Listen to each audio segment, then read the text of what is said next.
Welcome back to the second half of our program. We will now return to Dr. Denise Mari and Tom Namar for remedies and tools to cope with a problem that has caused so much pain for so many people. Dr. Mari, I'd like to pose a very important question. Can an addict be truly healed of his self-inflicted disease? Yes, an addict will find that his willpower is not enough to help him quit his problem, and he may find too that simply wishing that the problem disappears doesn't work either, and he needs to get to a point where he'll realize that God enabling him to actually get rid of the problem is what will work. He needs to come to a point where he can look to God in trust, realizing that God has the strength, God has the power, God has the insight, and God also is supportive in his presence to actually help him to deal with this problem. What would be the next thing for him to do? Well, once he realizes this, he'll have to then register for some kind of intensive program that's really helpful, especially a faith-based program. What kind of steps are involved in the recovery process? Well, if he's in a good program, it's important that he begin to turn his heart toward God and developing a relationship there. So spiritual reading would be one thing that would be helpful for him to learn who God is, who he is, and what are the ingredients of a happy, fulfilled, and meaningful life. And it would also be good for him to learn how to pray so that he can begin to understand what it means to thank God, to adore God, to confess his weaknesses and faults before God, and also to beg God for the things that he needs in his weakness. And I think that he'll come to realize too that it's not just confessing his sins, but also receiving the forgiveness of God and being in a point to turn from his wicked ways. Would getting involved in a church help with spiritual reading?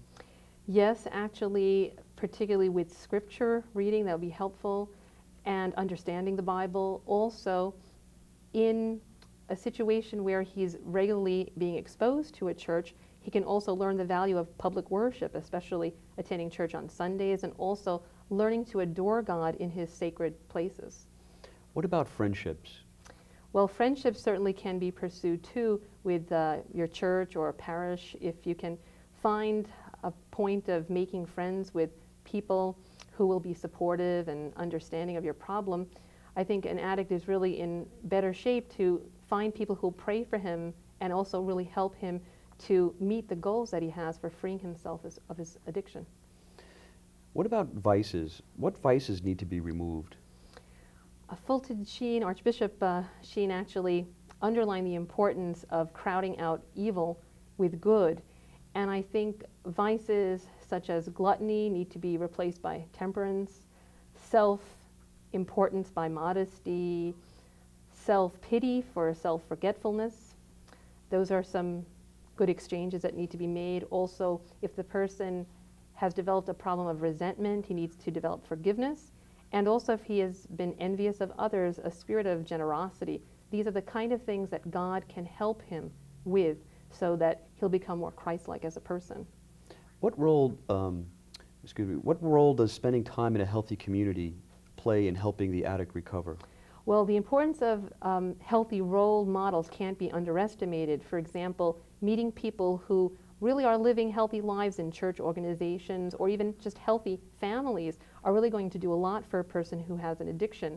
It's important for him not only to take care of the spiritual and social dimensions of his life, but also to make improvements in the physical and psychological arenas of his life. Those are 4 key areas of his life that need to be worked on. Can you give examples of ways to grow? Well, I think, for example, dealing with anger management is important. If an addict has problems with irrational fears, these can be dealt with. Diminishing any guilt which he has, which may be false guilt, is important. Learning to go for medical dental checkups so his physical health is taken care of. Also developing and improving good relationships with authority figures. Some other psychological problems might be in the area of relations with spouses or children. Those can be worked on. There really are a lot of areas that need to be worked on in order to move beyond just recovery, but into a more transformed full life. From what you're saying, it sounds as if some addiction programs fall short of helping people recover. Yes, if you look at these 4 areas, we're talking about a major transformation in a person's life that has to occur, so all the fundamentals have to be addressed. And even Pope John Paul has said that we're talking about a culture that's starved of genuine values, and in order to have an addict recover and live a fulfilled life, he has to learn the fundamentals of healthy, Christ-like living.